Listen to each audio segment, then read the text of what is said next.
तो बहनों भाइयों, आज प्रस्तुत है एक कहानी। इसका शीर्षक है समानुकूलता।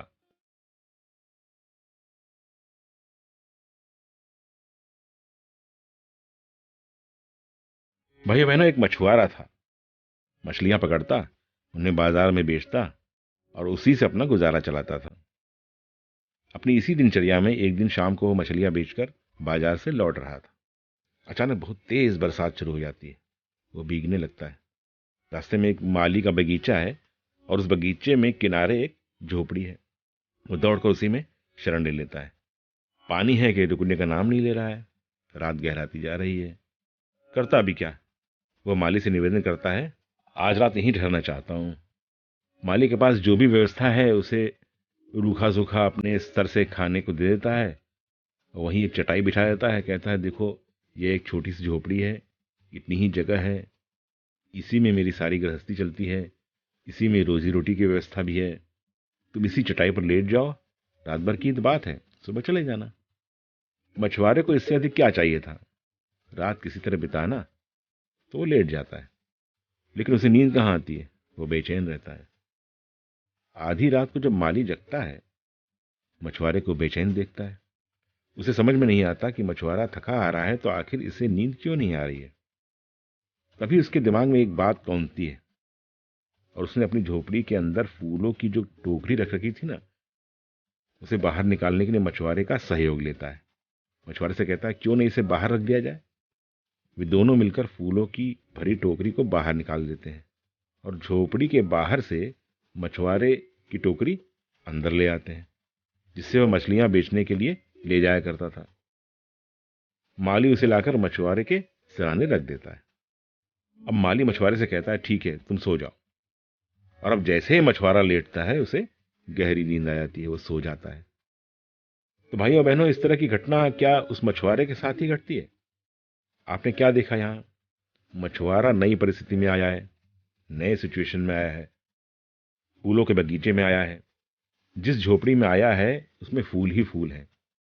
फूलों की सुगंध मछुआरे को बेचैन कर देती है और उसे नींद नहीं आती, क्योंकि वह फूलों की सुगंध में कभी सोया ही नहीं था। वह तो हमेशा मछली की दुर्गंध के बीच ही जीवन व्यतीत किया करता था। अब उसे फूलों की सुगंध कैसे भाएगी? स्वाभाविक ही है। क्या आप अपने बारे में सोचते हैं कभी? परिस्थितियों से सामंजस्य बहुत कठिन कार्य है। इसे जिसने कर लिया, समझिए उसने हर चीज पर विजय प्राप्त कर ली। परिस्थितियों को काबू में करना कठिन है। हम उपदेश देते हैं, आप उपदेश सुन लेते हैं, लेकिन उसे कार्य रूप में परिणत करना, कार्य रूप में परिणत होते देखना थोड़ा कठिन लगता है और देखने में भी कम ही आता है।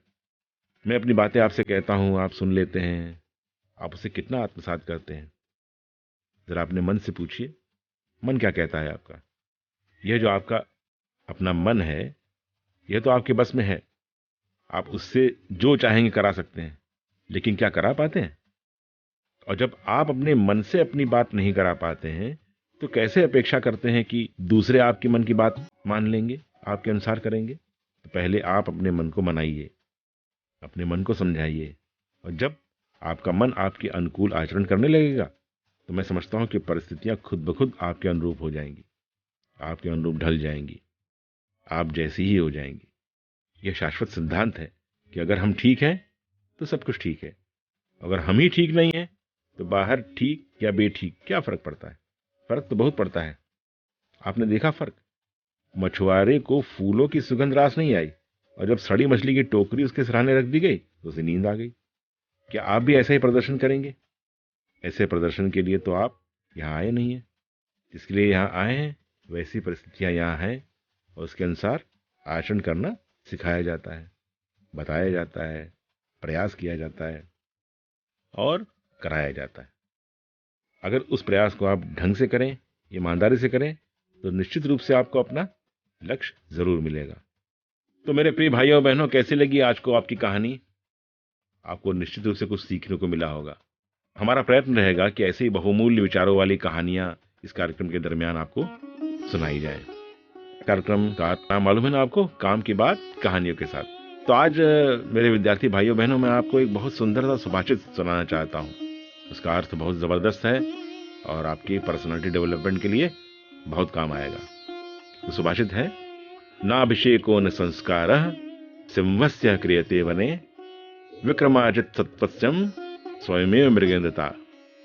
शेर जो होता है ना, शेर को कभी ये डिक्लेयर करने की जरूरत नहीं पड़ती है कि वो राजा है, न वो कोई राज्याभिषेक का मोहताज होता है। वो तो अपने पराक्रम से स्वतः ही राजा माना जाता है। वो इतना वीर, इतना पराक्रमी होता है कि सभी जानवरों से अपना राजा मान लेते हैं। तो मेरे विद्यार्थी भाइयों बहनों, आप लोगों को भी अपनी पर्सनालिटी इतनी डेवलप करनी चाहिए कि लोग आपको श्रेष्ठ समझें।